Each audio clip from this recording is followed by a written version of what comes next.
All right, let's roll. So, elbow knee escape has many variations. A lot of times what you see in elbow knee escape is people aren't getting the small details. And there's elbow knee escapes for striking, for Brazilian Jiu-Jitsu. So you kind of got to take those both into consideration. We like to think of it as striking too. So Jiu-Jitsu is developed for striking also. So let's look at a couple of approaches when it comes to elbow knee escape. Obviously he's from the mount. And I'm in this position here. Well, of course, if he's up, I'm going to knee him down. Maybe I'll try for coming into here and try to trap and roll. But if I have my hand here and my elbow in, the whole thing is elbow knee escape. I cannot have my elbow on the outside of his knee. I have to have it on the inside. And sometimes I have to move me to get that. Now this other hand, there's a lot of debate.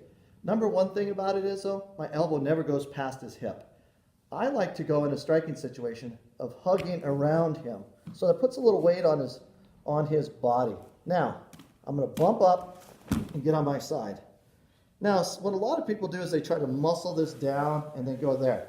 I like to say drive that knee up. So now I'm at a true elbow knee. My knee is trying to get as high as it can. There's nowhere for his foot really to go. If it goes up, I get an elbow knee escape. Falls in the hole, I get an elbow knee escape. So I'm sitting pretty good. Now I'm going to go right in. And I like to cover immediately here because it's quicker for me. Plus it gives me more hip movement so I can move my hips out. I'm going to go underhook depending on his length. If he's short, I like to go to their head and I go elbow deep so he can't posture up and punch as easy.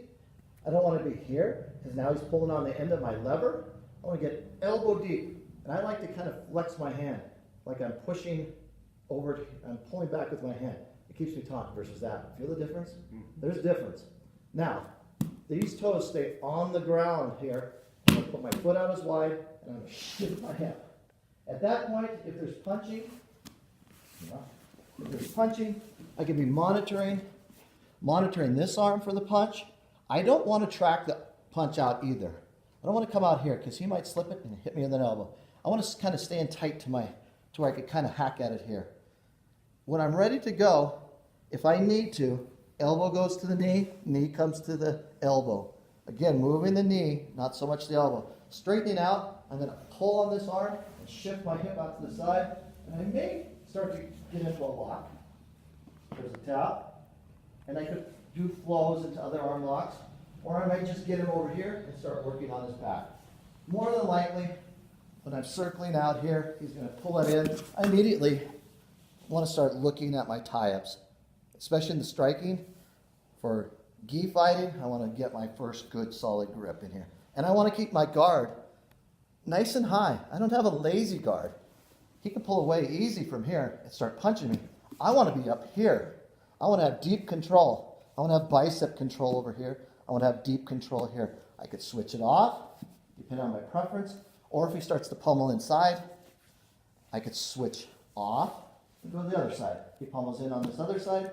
I switch off and keep going here. At some point, though, I want to start developing angles on him for attacks.